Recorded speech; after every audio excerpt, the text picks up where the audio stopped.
In our Western culture, we tend to have a pretty defined idea of what a successful manager looks like, and it's not usually an introvert.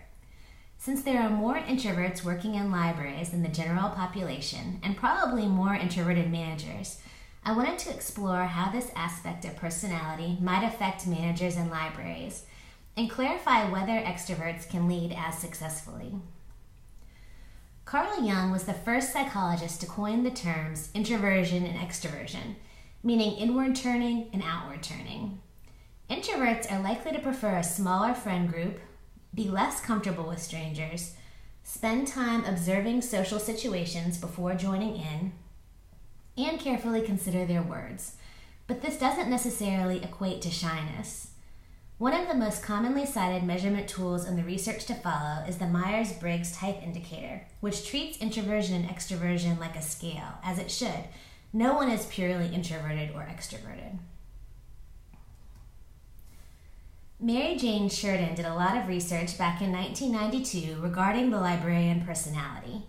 She tested 1,600 librarians to determine their Myers-Briggs type and found a majority, 63%, were introverts.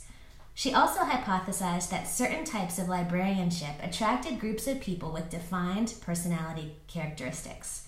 She found this was true, and more extroverted types were found in librarians and administration.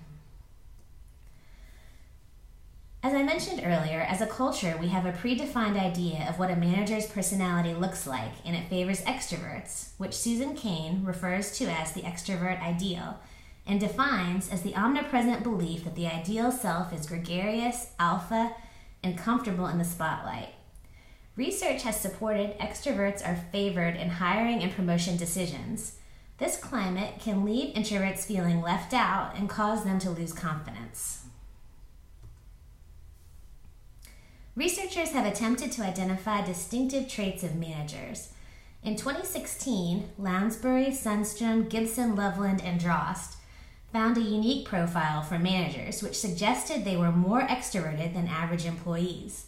They also found a link between managerial career satisfaction and extroverts, possibly because so many managerial duties, such as leading meetings and networking, played to an extrovert's strengths, leading to recognition and promotion. This study is what really drew me to this topic. Through interviews in Myers-Briggs, Haycock identified exemplary managers from a group of Vancouver public library managers and found a very strong link between extroversion and perception of exemplary. 100% of the exemplary managers were extroverts.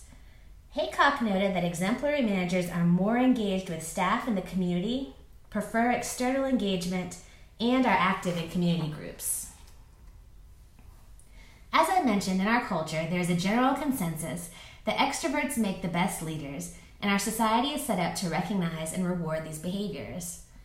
One researcher described the best version of an extroverted person as charismatic, social, larger than life, visionary, team-oriented, and gaining energy from others. However, there is research that introverts can use their unique strengths for leadership as well.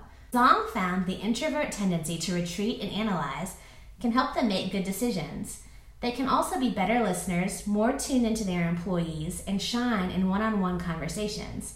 All of these are good opportunities to further connection and potentially move their team forward. One key to success for introvert managers is creating a balanced team.